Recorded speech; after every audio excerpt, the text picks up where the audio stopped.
I'm Deputy Lars Kirkegard, and I'll be reading Chapter 8 from Brambleheart by Henry Cole. A hiding place. Using the waning sun as his guide, Twig began to see familiar signs. He was getting close. The trees, the terrain, and the smells in the air were ones he recognized now. He rounded a large rock outcropping and saw a looming silhouette of the yard in the distance. He recognized a voice some distance away. "Twig, Twig!" Lily, he answered. "Over here!" It had only been the best part of the day, but it was wonderful to hear a familiar voice, especially Lily's. "Twig!" he heard again, closer this time. He quickly pulled the baby dragon behind a tree stump. "Stay still," he whispered. The dragon looked at him, cocking his head. Just then Lily came scurrying up through the mayaples and smoothwort. "Where have you been?" she demanded. "You've been gone all day." "Sit down for a minute," he said, leading Lily to the stump. He stood there for a moment and looked at her. "All right, this is a secret, right?" he said seriously. "No telling anyone, and I mean anyone." Lily's ear perked up and nodded. "Not a soul." "This may be the most incredible, special thing you will ever see," he said proudly. "This might be the..."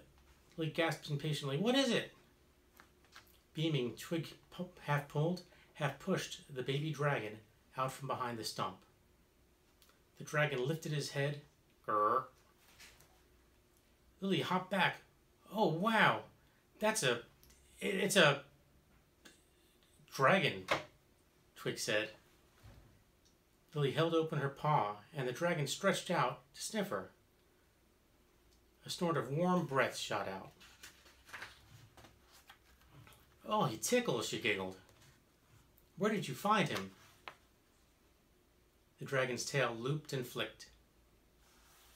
"I found his egg in the dirt, and then And Twig was off telling Lily the whole story. Lily smiled. "Have you named him yet?" she asked, gently stroking the dragon's nose and neck. "He'll have to earn a name like the rest of us," Twig replied. "Something will come to us after he's settled in." Lily choked. "Settled in? He's just hatched. I can't abandon him." "So you have a plan?" "I'm sure I can hide him for a while until I can train him a little, or at least he can get along on his own. I don't want the rest of the hill to know about him. I want to keep him as my secret." Twig looked at Lily. "Our secret." Lily caressed the dragon's scales. "Where can you hide a baby dragon?" "I was thinking, why not the wooden clock tower near my house? Nobody goes there, it's empty, and I can lock him in so he can't get out." Lily looked doubtful, but the dragon nuzzled her chin. "Well," she relented, "this might work. We can take turns bringing him food and keeping him company." Twig smiled. "I noticed you said we." "Of course I said we. For one thing, he's adorable. For another thing, he needs a home. And for another thing, you couldn't do this by yourself. We'll be his adopted parents. Deal?" "Deal," replied Twig. They set off through the mayaples toward the old clock tower, the dragon trotting and flapping behind. The wooden tower was tilting and cloaked with weeds. "It's creepier than I remember," Lily said. The swollen door creaked as they brushed aside the spider webs. Inside, centipedes slithered into piles of dusty dead leaves. But after spending some time cleaning up a bit and letting fresh air in, they gently coaxed the dragon into its new home. Twig found a stick and used it to hold the latch together. The dragon clawed at the door. Lily tried cooing and reassuring it. Do you think we could leave him without any problems? She asked.